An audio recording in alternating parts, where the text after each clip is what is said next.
The Battle of Khe Sanh, 1968, the story of the siege that shook the world and immortalized the legend of resistance.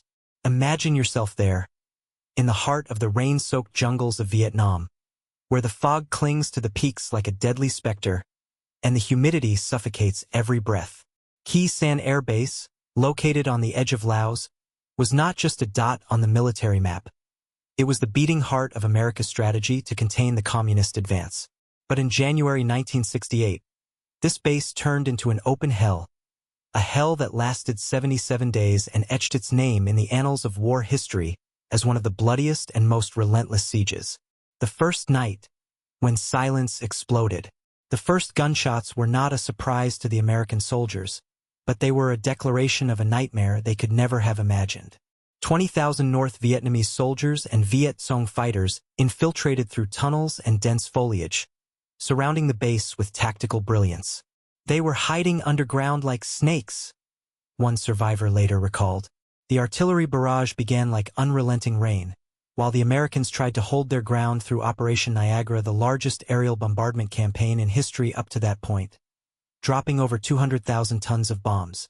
Yet all this destruction failed to halt the advance. Burning runways, where planes turned into fireballs. All we could hear were the sirens, then explosions shaking the ground, described an American pilot.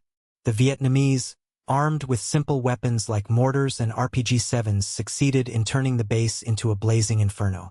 34 Huey helicopters were destroyed like burning leaves, and the massive C-130 cargo planes were twisted into wreckage.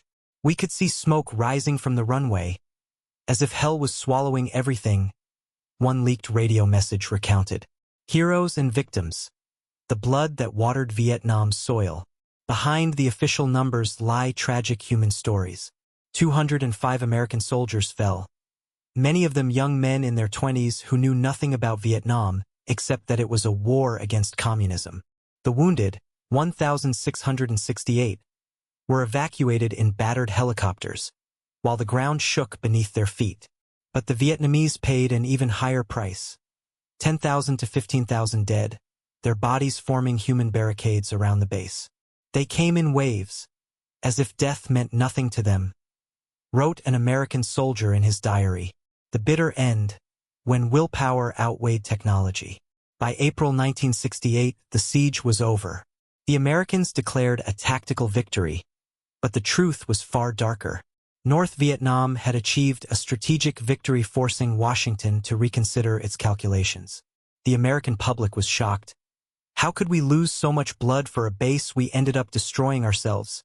In November 1968, the base was demolished and abandoned, a symbol of a declared defeat. The lesson no one learned. Today, the Battle of Khe Sanh is studied in military academies as a case study in popular resistance. The Vietnamese proved that determination outweighs weaponry, while the Americans discovered that firepower alone does not guarantee victory. The story of Khe Sanh is not just a battle, it is an epic about humanity. When people choose to die standing rather than live on their knees.